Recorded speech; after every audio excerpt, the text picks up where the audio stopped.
Yo, what's up? Good afternoon guys, Chris TV. Welcome back to my channel again guys.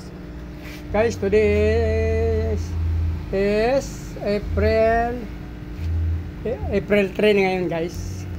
So, naligo na ako guys. Nagpakain ako ng aking mga fish.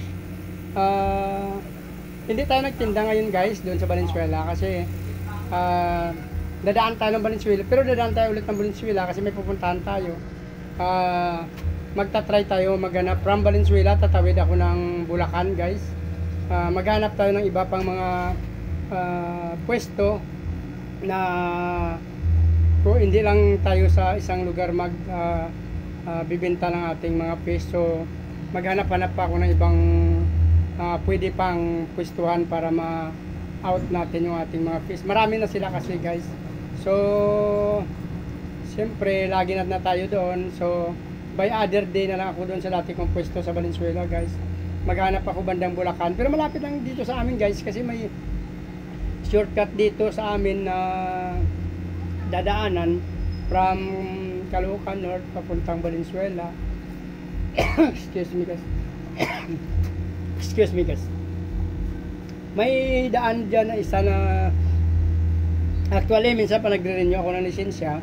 Dati dyan din ako dumadaan. So hindi ko alam na sinara kasi ulit dyan guys dito sa Valenzuela papuntang Bulacan.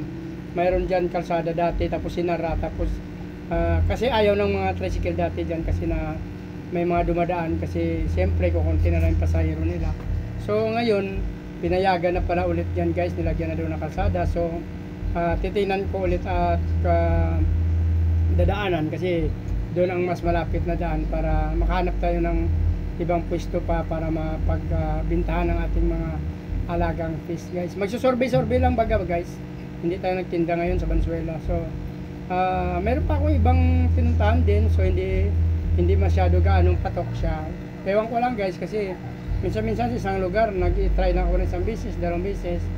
So ngayon maghanap pa ako, may tinuturo kasi may sinasabi sila. May nagsabi kasi sa akin last time na mayroon daw dyan bandang Robinson sa Kamalig. Malapit sa pinaparenyuhan ko ng lisensya. Actually guys, malapit sa pinaparenyuhan ko ng license, no? So bibisitahin natin guys. Hindi ko kayo na sa video kasi hindi ko pa naikabit yung aking cellphone holder sa motor natin. So mamaya update ko na lang kayo guys pag nandoon na tayo.